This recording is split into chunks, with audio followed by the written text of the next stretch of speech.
pal last time. By the way, all of you now have electrocardiograms? Did anyone not get to do one? We can do some remedial stuff if people got left out. Okay, good.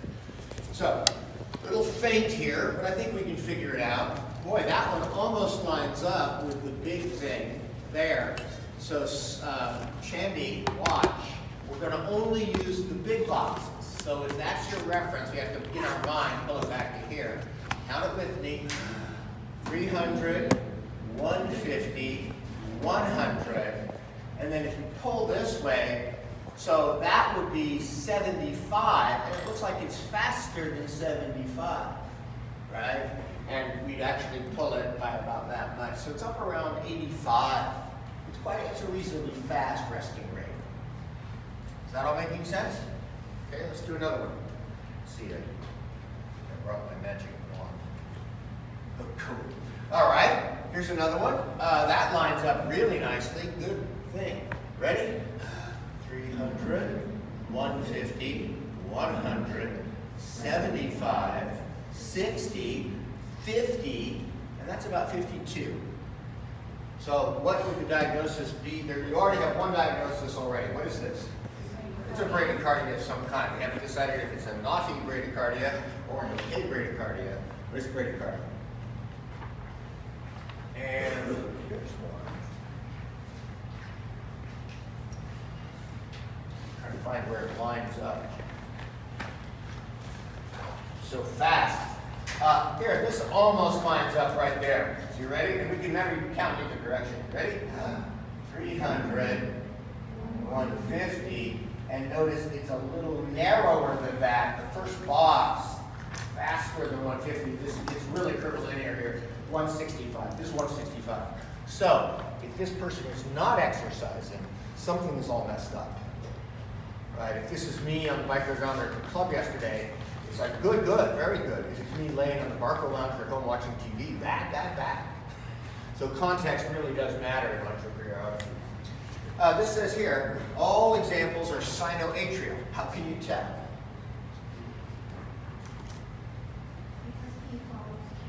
Yeah, there's always a P wave before each QRS, and it's what we call a physiologic distance. We'll talk about that in the second half of the class. But it is within striking distance that you can say that caused that. You know, if the P wave was over here somewhere, it'd be too long a time, and you can't make the conclusion that that QRS was directly precipitated. But in every case, with a fixed interval, the P wave is causing the QRS. Here you have that mass. Oh, it's V1, so it makes it hard. So here's your upside down camel. Someone has upended their camel, so you have one hump and two hump, but it's hard to see because of the thrashing effects. All okay? This is probably V1. The way I guess that is because everything is kind of upside down, and V1 looks at the heart from the right-hand side. So everything looks upside down. Okay, so you guys know how to do rate, apparently. Oh, look. There's the answers. So let's do our first complex conditions. Do you see this? Does anyone up here see? Look at this for a second. Do you see sharp? Remember, sharp means fast. You see sharp, big amplitude spikes. Yeah. Do you see activity? Yeah. You see kind of, and this is ventricular fibrillation. Fibril would mean a fraction of the heart. It doesn't have fibrils the way the muscle does. But fibrillation is where the heart is basically shivering. That electrical activity is no longer organized, and the heart just shivers instead of contracting in an organized way. Two ways you can see fibrillation. Those of you who are somewhat skinny and lift weights, when you do an eccentric contraction, have you ever looked at the muscle kind of quivers, and it's because in order to release the weight downward, you're shutting off motor units, and you get a funny kind of a pattern. So you could look the other way to see fibrillation is someone who's actively shivering. So if you go swimming in the rec pool too early in the year and you get out, if you're shivering, look at the muscles, and you'll see they're doing this. That's what ventricular fibrillation is. Now, of course, the great problem is, do you think this pumps a lot of blood, compared to that? See, this is complete cardiac. Remember, cardiac arrest means no cardiac output. That's what the term cardiac arrest means. So this is one of the reasons for cardiac arrest. You cease to have regular pulsatile electricity and it's sort of degenerated. This responds to electricity. So if you do a defibrillation, you shock the crap out of the chest, out of the heart, you'll get a response. I have to say it is intensely time dependent. If you get the paddles on the chest within the first 2 minutes, 50% of the people will wake up and not have brain damage. And it might take a few hours for their brain to resuscitate. They confirm. After that first 2 minutes, you lose 10% more every minute. So at 5 minutes, you've lost 30%, well, you're down to 20%. So this is what the logic of putting defibrillators, automated defibrillators in gambling halls and airports and all these places, is you really got to get the shock on the chest fast. I have precipitated one case of this with exercise and cured it within 2 minutes. And the patient came back after his emergent bypass surgery and came back to me later to invite me trout fishing because he thought I had done a good thing. The other pattern that lacks repeated spikes is asystole. Notice in asystole, there's no electrical activity whatsoever, right? Asystole is a very bad sign. Asystole, it means the individual cells have lost their electrical potential. This is somewhat like steak. If you were to go to Nugget and buy a piece of meat and repeatedly shock it, nothing would happen. It will never turn into a cow because it's the cells therein are dead. Does that make sense? So this actually is a good prognosis and is a reason to hurry. This is sort of like, can we call the code on the scene so we don't have to hump chest all the way back to the hospital? Am I making sense? See what else I'm supposed to say. The most important thing when you see a QRS-less EKG, the most important thing, and it's funny, when these come out of the electrocardiograph, everyone who knows stuff in the room, their heads snap onto the patient instantly because you treat the patient, not the electrocardiogram. Adam, are you here today? Adam? What is that? So when Adam made a great joke. Hey, if you're home, Adam, thanks for the funny joke. In lab, we were running Adam's electrocardiogram on Wednesday, and it was all wired up. You pushed a button, and what came out of the electrocardiograph looked like this. And Adam was very funny. He says, Dr. Shafrath, there's something wrong with me. Right? And this is exactly, remember, jokes are always based on ambiguity or paradox. And so he was saying, what the joke was, I know I'm normal and feel fine, but the electrocardiograph is lying about my status. I have seen, if you put that and that together, I've probably seen it 50 times. 3 times it was really fibrillation and we shocked them. And 5 times it was really asystole and they were dead. The other time, what does that mean? That means 42 times. The vast majority of these, like for instance for fibrillation, it's really common. You run, because at the nursing station in the CCU, you have a big panel of telemetry EKGs. You just call it a scope monkey. The person just sits there and looks at all the screens. And suddenly, Mr. McGillicuddy's does that. And everyone, you go running down the hall to Mr. McGillicuddy's, and usually he's holding the leads. And he's saying, I was going to go to the bathroom, and these wouldn't stretch. Are these important?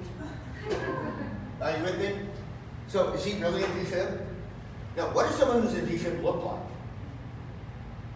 They're on the ground. There's often vomitus. If they urinate on themselves, that's very helpful. It's like no one urinates on themselves purposely. So they've lost all control. They might be a little bluish. That's it. You shake, Mr. McGillicuddy, are you okay? They won't respond. That's how you confirm. So don't defibrillate. Maybe Mr. McGillicuddy was going to take a nap and the electrodes were itching, so he takes them off. They're swinging by the bedside. That's why it looks like that. You run in and shock him in the middle of his nap, oh, he's lost a friend. Does that make sense? So you always look at the electrocardiogram or at the patient when you see it disturbing. Like, it's so funny if you're in a room with exercise testers and something happens on the screen. It's just so funny how the people who are experienced all go, and they're looking at the patient because they want to know if it correlates. All right, good. Whoa. What we're going to do then for the next little time is we're going to talk about how would you assess that the P wave is doing what it's, the sinoatrial node is doing what it's doing, that the AV node is creating proper pause, that the His bundle through the Purkinje system was correctly set up. How would you do that? Well, it turns out, remember, on the electrocardiogram, the x-axis is time. So narrow means fast and organized. Wide means slow. Okay? And so notice, each one of these parts of the conduct, and as somebody said out there in the audience, one of the ways you know something is sinoatrial is there's a P wave immediately in front of every QRS, and it is no further distance than one big box. That's striking distance in physiology. It can't be closer than 3 little boxes or something's wrong. So you can make intervals for all these things. The P wave all by itself, some of you are asking, like, P wave seems long. Remember, if a P wave is long, it means it's taking more time to depolarize your atria. The most common reason for that is high vagal tone and an enlarged left atrium. Those are both signs of athleticism. Right, so an athlete will often have a longer than typical, but not longer than 12. If it's longer than 12, it indicates disease. Am I making sense? So, yes, sir. Is that because it's like extra time for the filling electricals? Yeah, it's, I mean, it's really, it's a functional slowing to allow more time for more that extra blood we have to fill and properly stretch the atrium. Exactly. All right. So you get the idea? And for instance, what if someone asked me, or we were talking about, what if your Purkinje system was busted? One of the bundle branches had died in some sort of event. What would that mean in terms of the speed of your squirt? It would slow down, right? And so you will find that the diagnosis of bundle branch block is if your QRS takes 3 little boxes or more, that's a bundle branch block. Now, many of you, I'm trying to remember who it was, I know Danny and there's one other person, several of you, there it is, John, have incomplete right bundle branch blocks, which are not a clinical abnormality, they're a physiologic sign of training. And so for you guys, you'll find you're longer than 2.5 boxes, but you're not quite 3 boxes. So it's a little no man's land where the physiological delays usually rest. It's the same as with athletic enlargement of the P wave. It usually doesn't get bigger than 3 boxes, but it's decided to be bigger than 3 boxes. Am I making sense? So by measuring in the x-axis, you can decide if the conducting system is normal. So let's do a few. We're going to measure the PR. You'll find you will measure the P wave, but at a later time. Measuring the PR interval tells you about sino AV node or sinoventricular. Let me try again. Atrioventricular coupling is indicated by that distance. So let's try one. This is going, notice how this is starting to go up and it lands right on that line. That means we're going to measure from the bottom of the line to get an appropriate distance. It's convenient. And so, someone asked me what the scissors were for. So this starts right here and it ends on the bottom right about there. And so that distance, when we put it up here, is just a little over 3 little boxes. That's 12 and then maybe another half. So 0.14 seconds or 140 milliseconds is that PR interval. Totally normal. Okay? See what I'm doing? All right. Let's go over to this one. So we got T, QRST. Again, nothing lines up. Nothing. That lines up. Where the QRS starts to take off. It looks like it's better on top, so we're going to measure top to top. So now I'm going to put that there with QRS, and I'll come back here to where the P wave starts. Everyone sees what I'm doing? And now that should be less than one big box, is it? No, 0.2, 0.24, 0.26. This is a dramatically long interval between the atrial contraction and the ventricular contraction. What causes that pause there? Who does that?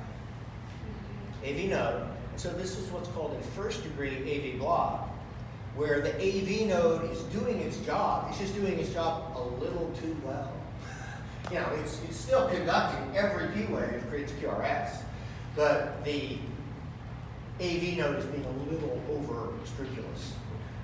This could be athletes will do this if they're in very high state of training. Vagal tone on the AV node causes it to be refractory and slows conduction. Another reason is disease stimulant or medication. First degree AV block. Got it? Now let's look at this one. This is fun. Okay, so P, QRST, lead 2. Oh, this lines up right here. See how that's starting to shoot up? So that's going to be our starting point, and we're measuring from bottom to bottom. So as soon as I see deviation, so that's about it. Put it up against a big box, and it's less than, it's 3 little boxes, slightly less than 3 little boxes, less than 120 milliseconds. Is that too slow, too fast, or just right? It's too fast, isn't it? Too fast. Less than 3 boxes in a PR interval is too fast. So this is one of these things, Jasmine, where you were trying to get me to reveal everything at once, and you can't. You kind of have to work at it. Has anyone thought about what would Wolff-Parkinson-White? Remember, we talked about how in Wolff-Parkinson-White you have a bypass track, AV node, and you have another, you have a track that goes past the AV node. You probably haven't thought about what this would look like, septum. But what will happen is, when you bypass the AV node, it means you don't have a full AV pause. But because the bypass track is usually just myocytes, you have a very slow onset of the QRS because you're not in the Purkinje system. Right thing? Then when the electricity finally gets back to, when the electricity finally hits the septum and is able to enter the Purkinje tract, then it speeds up. And so, classic, this is Wolff-Parkinson-White or some other form of what we call pre-excitation. The P wave has bypassed the AV node that creates the pause, goes almost directly into the QRS, and the QRS is slurred at the beginning. You can perceive that this is faster, and even that is faster than this at the beginning. That's because it's going cell to cell. Yes, Kelly? When you're measuring the PR interval, you're actually measuring it from the peak of the P to peak of the R. No, you measure from the beginnings, from the start, the first measurable change. Yeah. Because, here's one answer for why. What if the problem with the peak of the R was, what if there's a Butterbrand's block, and so the peak of the R is late? You want to leave separate the Purkinje problems from these problems. So this is really about from the beginning of atrial contraction to where the electricity leaves the AV node and begins to enter. That's what you want to know. And actually, that's a wonderful segue into thinking about QRS intervals. Other question? Does an exercise narrow the range of the PR interval? So No. Are transmitters along? I see what you're saying. Generally speaking, people who are chronic exercise, you mean during an acute exercise? Yeah. During acute exercise, yeah, this can shorten up a little bit. Again, like I said before, the main place that you get shortening is in the diastole. You remove most of your time from the diastole. Okay. What's this? Oh, we did that already. Oh, I see, I've given you answers. Everyone all right? So, a bundle branch, now we're going to move into the ventricular conducting system, the His bundle and Purkinje's. Here we have a nice lead 2, P, QRST. Let's use our whole system. Let's check, a little hard to see where this is starting up. Let's say this is part of the P wave, I can call it right there. And again, it's sort of corrupted by, it's not a very good electrocardiogram. But that's 4 little boxes or 160 milliseconds. This is fine for PR conduction. Now let's measure the distance of the QRS. And if we say it's starting, so from bottom to bottom, if we say it's starting there, bottom to bottom, it's 3 little boxes or 120 milliseconds, and 3 is too long. This is what this is saying is conduction through the bundle branches is slow for some reason. They're either sick, and one common reason is one of them is dead. One of them is not conducting electricity properly. Yes, ma'am? Can you show the QRS when you just Oh, I'm thinking the QRS part is starting here and it's going. And so this is a very broad S wave. That's what's catching, that's probably what you're objecting to. Because yeah, that's abnormal. That's not how they're supposed to look. They're supposed to look like, there's a nice S wave, sharp. There's a proper S wave, sharp. And so when you see that width here, it's like, that's strange. Yeah, that's part of the, there's a dead bundle branch in there somewhere. And lead 2, I'll teach you later how to tell them apart, which kind of left versus right bundle branch.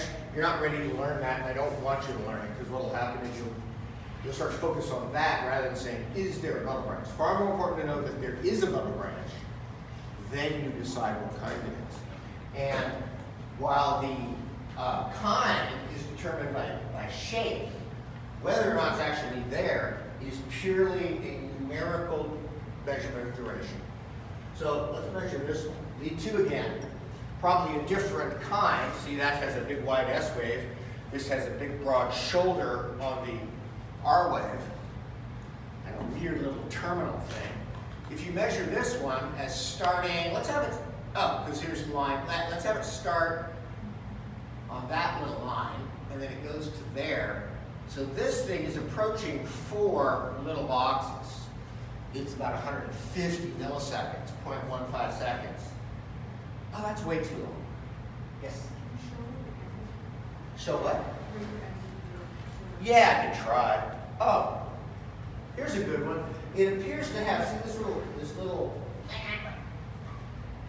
see that little, that's the S wave. And so that's where it's ending. So let's try this one. See how the ends, here on top of the line, it's ending right there. So now we'll take from the top to the top. Well, this is a good one to measure. From the top to where it starts, and that's exactly 3.5 little boxes, 150 milliseconds. Make sense? Okay. By the way, when you think about bundle branches, again, those of you who can do this, it's good to go take a bath tonight and sit there in cold water. But realize if the thing becomes slow, how far or how effective are you in the water sport? It starts to become disorganized, right? It's probably why I can't do it. Right? So if it's slowed down, now in a right bundle, the slowing will not affect it. The right bundle is physiological, but the left bundle, this is a left bundle branch block. Those are always pathological, and they actually do interfere with the ejection fraction. So that's a problem. But by the way, look how you diagnosed a serious intercardiac loss of tissue simply with electrodes on the surface of the body. How powerful. Terribly powerful. Any questions up to here? The T wave, I'm not going to go back just a bit and find a somewhat normal looking T wave. Many of you will note in your books and all, they talk to you about the QT segment, which is from the beginning of the QRS to the end of the T. There, that would be the QT interval. And I'm not going to focus on that so much. Normal ones are usually less than 0.40 seconds. The reason I'm not going to focus on it is directly related to the heart rate. The faster the heart rate, the shorter the QT segment should be, QT interval. And the relationship happens to be algorithmic. You have to do a square root of the R to R. So I'm not going to bother. It's what you diagnose, what's called long QT. Has anyone ever heard of long QT syndrome? Some people will get their T repolarization last way out here. And this is usually induced by, it's either genetic or induced by drugs. The problem with it is that relative refractory time, where you're susceptible to arrhythmias, is greatly enlarged. Maybe a third of your diastole is now, will flip you into VTAC. And we actually lost, and pointing it over at the dorms, we lost a freshman who had known QT syndrome. Someone had not educated him well. He took one of his roommate's Adderalls to study. So he added amphetamine, something that enhances early stimulation, to a condition that had greatly expanded his susceptibility to arrhythmia. He died. He got the nerves. Very sick. Completely preventable with proper education. Excuse me. Yes? What was it that the heart was susceptible to in that QT interval? Oh, remember we saw how if you land right about there, if you land some sort of additional electricity, you could punch somebody, you could shock them, those are unusual. The most common thing, what if you just had a PVC, a premature ventricular beat? It could capture the entire heart and send it into a tornadic VTAC that then degenerates into VFib. So I'm not going to teach you the QT. You can learn that when you're a cardiologist. So let's do the second half of the lecture. This will be fun.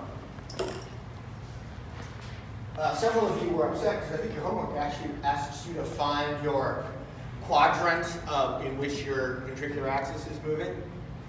Well, I got your back. This is your homework. So when we talk about axis, and you'll see in a moment that the 6 leads the lead 1, 2, 3, and the augmented leads, RLF, they all are looking at the heart in the coronal plane. AVR is looking from up here. The AVL is looking from up here. Lead 1 compares right and left arms, so it looks straight across. But they're all in the coronal section. If we cut me open and threw away the front part of me, that's what we're looking at. With me? And so what the axis is, it refers to the average ventricular vector. So QRS, on average, is traveling in what direction in the coronal plane? Right? Someone who had situs inversus, where their heart is flipped over in their chest, they'd have an axis like that. And that would be a big hint on the electrocardiogram. Good. So that's what the axis refers to, is the average direction of the ventricular depolarization in the coronal plane. And I think it wasn't dramatic enough, so I put a nice yellow. Normal axes, and you'll see we actually label the coronal plane with a 0 here and a 90 here. We'll tell you what leads these are in a moment. And what normal axes are almost always within this quadrant. You actually hear people say the quadrant of normalcy. If they're in Hurd's, the axis is in the quadrant of normalcy, carry on. Right? Obviously, if it's over here beyond 90, it's going to be a right, moving to the right axis deviation. If the axis starts to flip up here, that will be a left axis deviation. There is one little teaser. The first 30 degrees, notice we label it negative as it goes counterclockwise. The up to negative 30 is potentially normal. And we'll learn how to differentiate that. First, we've got to figure out, let's see if we can figure out how to get it into a quadrant. Right? If we can get it into one quadrant, we're 4 times more certain of where the axis is than currently. So remember the sequence of depolarization. And it's all going to be about using the leads as viewpoints to deduce. So if I'm looking from here, and the first thing I see is an impulse going away and to the right, as an electrocardiograph, how will I respond? I will make a downward deflection. It will be rather small because the septum is not the majority of the mass. The next step, 2 and 3, are simultaneous. They ought to be labeled as 2.5 above. Is the bundle branches will swing mass to the electrical depolarization around that corner and then around this corner. There's 4 times more mass here than there. So what do you suppose I see next? Big positive. Now let's come over here just to be sure we're tracking. If I have a lead here that's say V1 or AVR and it's looking at this same events, if I see a little impulse shooting right at me, what am I going to do with the needle of the ECG? Up. And then as this electricity sweeps around, this dominates that, then I'm going to have a deep going away wave. Does this make sense? All right, that's how the whole system is done. Let me keep that in mind, and let me just give you some more power. Someone was asking me about Einthoven's triangle.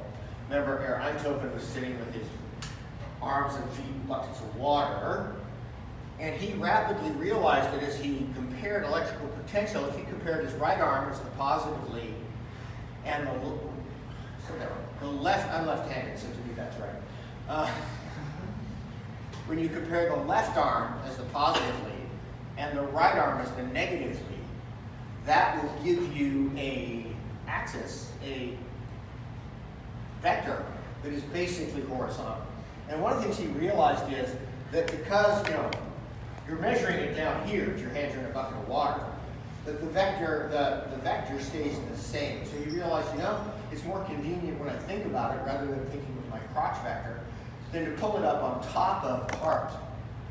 And so this was the original Einthoven's triangle. But he realized, if I take lead 1 and put it right on the heart, and then lead 2 is comparing the right arm with the left leg, the white arm with the red leg.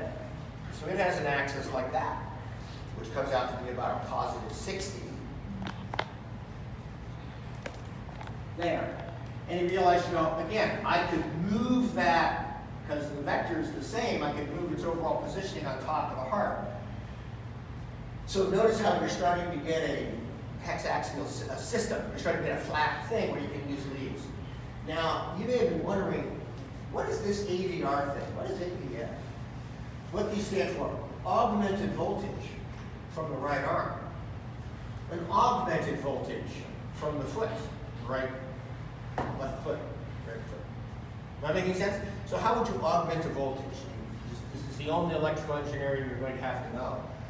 You don't use an amplifier or a capacitor to boost the signal. It's really quite simple.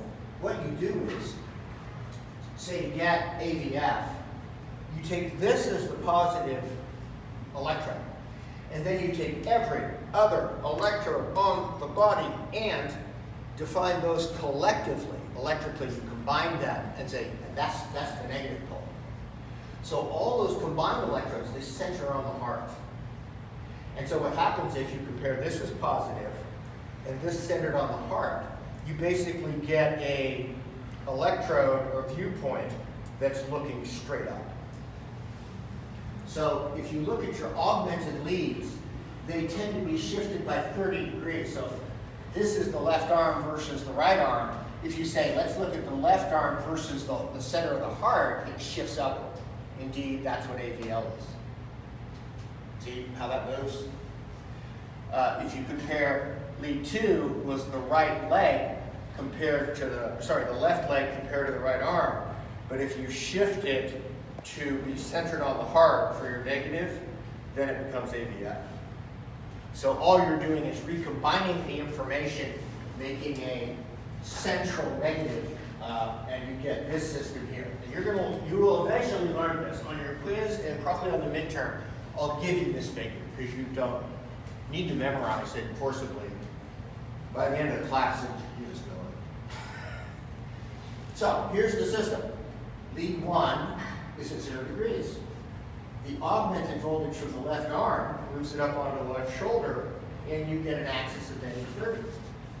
Lead AVR, which looks from the right shoulder, is at positive 30. This is the one you'll never use. Lead 2, as we said, like that, is about 60 degrees. Is it making sense? So before you panic about all this, today you only have to know 2 of them. They're the ones that bracket the quadrant of normalcy. So lead 1 is looking straight from the left. Augmented voltage from the left foot is looking straight from the bottom. And so right there is the axis, the quadrant of normalcy. So watch how quickly you can start to figure out what the axis is. Let's see, I'll put up some. Before we go further, I want to point out, I just explained the origin and use of the first 6 leads in a 12 lead, right? 1, 2, 3, AVR, AVL, AVF, which we sometimes refer to as Ralph because it helps us remember it, Ralph, RLF. They form a coronal plane. Now, as you guys are aware, there's another plane. Those precordial leads that you put on this week, if you think about it, they're in the horizontal section, right? And I'll show you what to do with those later, but don't think about them now. They have nothing to do with axis, because axis is defined in this plane. If you're talking about this plane, you're talking about something else. Is that okay? So leave the precordial leads out of your thought processes right now, and you don't have to leave here. Let's do one. 0, this is lead 1, augmented voltage foot, this is 90 degrees. If, let's say the axis was perfect, it's coming right through the middle of the quadrant of normalcy. Tell me, if you were looking from here, what would the QRS look like? Just keep it simple. Would it be upright or would it be downright? Yeah, you can break this into 2 vectors, right? How do you make the vectors? Oh yeah, if I was to dot this back up, there's one vector that's going like this, and then there's another vector that's going like this, if you were to break that into 2 vectors in the XY plane, right? So, the lead 1 is going to see an upward spike, okay? What is AVF going to see? If you're looking from down here, and this is coming, is there a down fraction to this vector? Yeah. And so it's going to see an upward spike. And if this is going right at 45 degrees, what's going to be the relative height of these 2 spikes? They're exactly the same. It's coming just as, if I can say it this way, it's coming just as toward 1 as it is coming toward F. You have that? Cool. Let me do one a little more thoughtful. Have you fill it in. So if you look at lead 1, and you see an upward spike with 5 millimeters of voltage, you count the boxes. Is that okay? And then you look down here at AVF, and you see roughly twice as much. You see 10 millimeters of upward. So first off, we've got up and up. So where is the axis in terms of quadrants? It's in the quadrant of normalcy. So quadrant of normalcy is easy. You look at 1, you look at AVF. If they're both upright, your axis is in the normal quadrant. Notice how quick you can resolve it when you have that situation. Is it coming more towards 1 or more towards F? More towards F. It's coming 2 times more, say it, 2 times more away from 1, and so the axis here is going to be right along 60. Does that make sense? Okay, you're ready to do some puzzlements. We'll try it. How are we on time? Not bad. All right. Let's do one. It's easy. Is 1 up and F up? Yes, so it's a normal. It's somewhere in here. Is it going more towards 1 or more towards F? It's very much like the example we just did.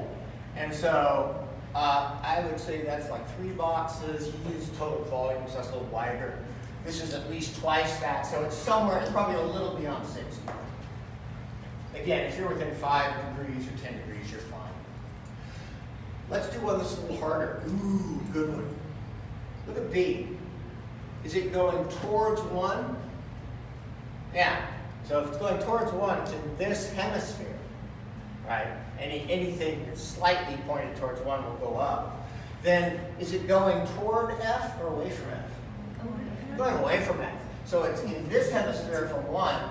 It's in this hemisphere from F, and so the overlap, it's in here somewhere. Okay, so it's toward, we don't know if it's left axis deviation yet. I'm going to show you a supplementary trick. When you get weirdness, beyond just comparing 1 and AVF, your next step, when you're a little confused, see if you can find a perfectly bipolar, small voltage bipolar. So let's see what I mean by that. So if I look at lead 2, here's the sensing electrode, like a great eye. Sorry, that's AVL. AVL. You try to find a lead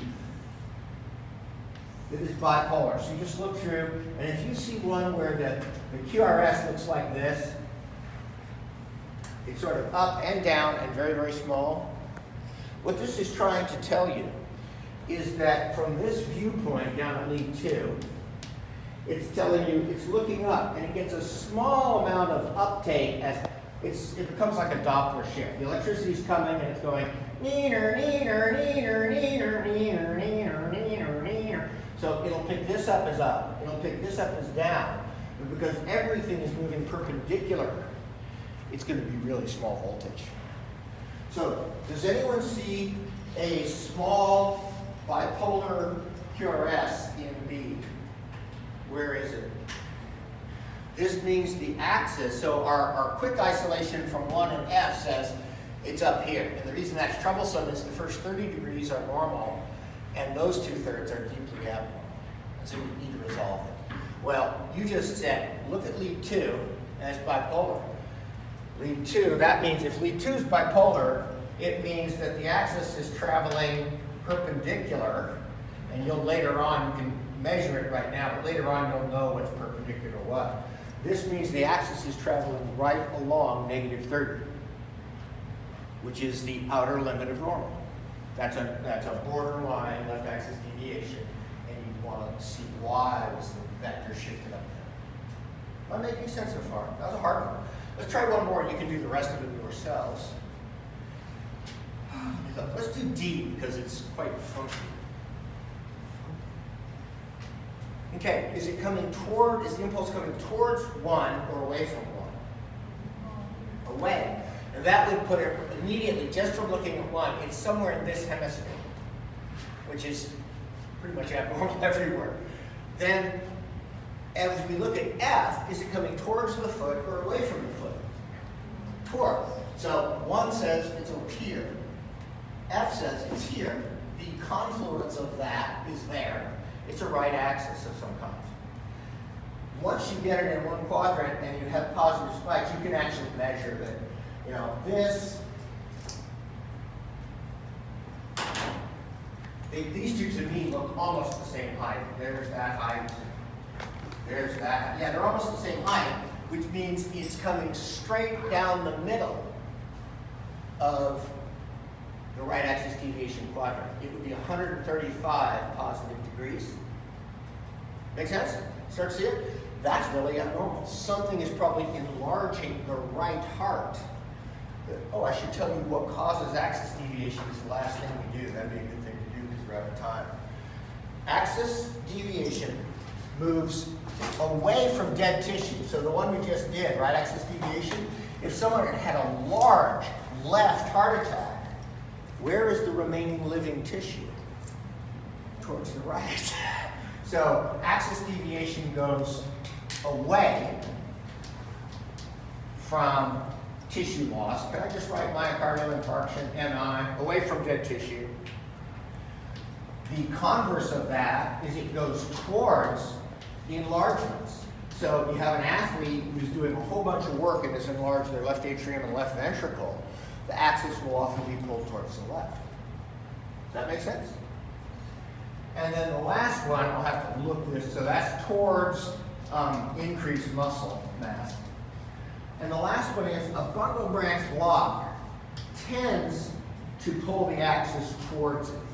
So if you have a left bundle branch block, you often wind up with a left axis deviation, and that doesn't need to make sense to you yet. When we go through the bundle branch blocks in detail, you'll see why. It has to do with if the last part of the heart to go unopposed is on the left side because the bundle was broken, well, that tends to pull the axis way over. All right? Play with that. You know, right away, I'm looking there. Normal or